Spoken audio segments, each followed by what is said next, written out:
kabar Bapak Ibu? Kita jumpa lagi dalam sapaan firman Tuhan. Beberapa tahun yang lalu, saya di sebuah tempat penjual lotek di Jalan Kaliurang. Tepatnya di seberang Mirota, Jalan Kaliurang. Ada seorang penjual lotek di situ dan saya antri untuk membeli lotek karena di jam makan siang, jadi antriannya cukup panjang. Singkat cerita, terjadi pertengkaran antara orang yang antri di bagian depan dengan orang yang antri dan duduk di dalam, di warung lotek itu. Penjual lotek memberikan lotek itu kepada orang yang antri di dalam, orang yang duduk di dalam. Orang yang antri nomor 1 sambil berdiri ini nggak terima. Duh, itu kan harusnya bagian saya, kata dia. Penjual lotek nggak jawab apa-apa. Yang jawab orang yang antri sambil duduk di dalam itu. Dia mengatakan, saya duluan datang. Sebelum Anda antri, saya sudah datang dan saya duduk di sini. Orang yang nomor 1 nggak terima. Dia mengatakan, kalau Anda antri, Anda berdiri di sini, jangan duduk di sana. Orang antrian nomor 1 ini mengatakan juga, tukang parkir itu dari tadi di sini, tapi dia nggak ikut barisan antrian ini, maka dia nggak dapat lotek. Itulah cerita singkat tentang pertengkaran di penjual lotek Jalan Kaliurang beberapa tahun yang lalu. Saya cuma membayangkan apa rasanya lotek itu ketika dimakan. Apa ya enak. Sebungkus lotek yang didapatkan dengan pertengkaran, dengan perselisihan, pasti landa enak. Bapak Ibu Saudara sekalian dikasihi Tuhan, seringkali kita juga berada dalam situasi seperti itu, bukan? Kita seringkali melihat bahwa diri kita ini harusnya didulukan. Diri kita ini penting. Orang harus peduli dengan saya dan sebagainya. Tetapi kita lupa bahwa ada yang lebih penting dari diri kita. Yaitu kasih. Kasih Allah. Itu jauh lebih penting seharusnya dari persoalan diri kita. Mari kita buka Alkitab kita dari 1 Korintus pasal 13. Ayat 1 sampai 3. 1 Korintus 13 ayat 1 sampai 3. Rasul Paulus menuliskan begini. Sekalipun aku dapat berkata-kata dengan semua bahasa manusia dan bahasa malaikat, tetapi jika aku tidak mempunyai kasih, aku sama dengan gong yang berkumandang dan canang yang gemerincing. Sekalipun aku mempunyai karunia untuk bernubuat dan aku mengetahui segala rahasia dan memiliki seluruh pengetahuan, dan sekalipun aku memiliki iman yang sempurna untuk memindahkan gunung, tetapi jika aku tidak mempunyai kasih, aku sama sekali tidak berguna.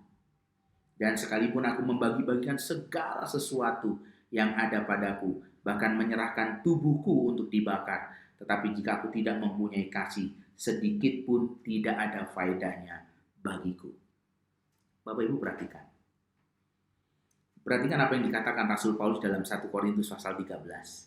Rasul Paulus mengatakan kepada Bapak Ibu dan saya, mengatakan kepada orang-orang di Korintus, bahwa apa yang menjadi kehebatan kita itu tidak harus menjadi hal yang kemudian lebih penting dari segala hal untuk dilihat oleh orang lain.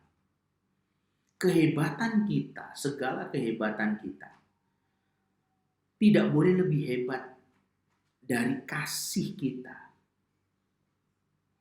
Kehebatan kita yang lain seharusnya menjadi sesuatu yang tetap tidak melampaui tindakan dan sikap kasih kita di dalam hidup ini. Mengasihi menjadi hal yang sangat penting.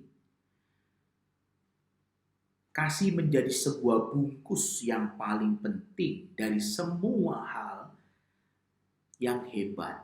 Segala talenta dan karunia dalam hidup kita mesti dibungkus sedemikian rupa di dalam hal yang paling penting, yaitu kasih. Rasul Paulus mengatakan, kalaupun aku bisa berbahasa semua bahasa manusia, bahasa malaikat, bahkan juga aku punya iman yang besar untuk memindahkan gunung, aku punya karunia untuk bernubuat, tapi tanpa kasih, semua itu tidak berguna. Sekalipun aku memberikan segala sesuatu, bahkan menyerahkan diriku untuk dibakar, tetapi ketika itu tanpa kasih, maka semua itu tidak ada faedahnya. Apa yang diinginkan Rasul Paulus? Rasul Paulus ingin mengatakan, letakkan semua kehebatan dirimu di dalam kasih. Letakkan semuanya di bawah kasih. Supaya apa yang kamu lakukan, apa yang kamu kerjakan dan kamu hidupi, itu sungguh-sungguh memuliakan Allah, bukan memuliakan dirimu sendiri. Tujuan dari segalanya adalah kemuliaan Allah, bukan kemuliaan diri sendiri. Di dalam sejarah reformasi, Martin Luther dan Zwingli pernah berselisih paham. Martin Luther dan Zwingli berselisih paham, dan Zwingli bergumul tentang perselisihan itu. Lalu Zwingli memohon pada Tuhan untuk menunjukkan apa yang harus dilakukan di dalam perselisihan itu. Lalu Tuhan menuntun Zwingli untuk melihat sebuah peristiwa yang kemudian menyadarkan dia untuk segera menyelesaikan perselisihannya dengan Martin Luther dalam kerendahan hati. Ketika Zwingli sedang berjalan, dia berjalan di daerah perbukitan di Swiss, lalu di jalan sempit di perbukitan itu, Zwingli melihat 2 ekor kambing yang berpapasan di jalan sempit. Di sebuah jalan sempit di tebing dan sampingnya jurang. Ada 2 ekor kambing berpapasan, yang satu dari atas, yang satu dari bawah. Lalu dalam posisi itu, kambing yang dari bawah ini menundukkan dirinya, merendahkan dirinya begitu, lalu kambing yang dari atas ini menginjak kambing itu, melewatinya karena jalan sangat sempit. Di situ Zwingli belajar bahwa dia harus menempatkan kerendahan hati, menempatkan kasih lebih penting dari segalanya.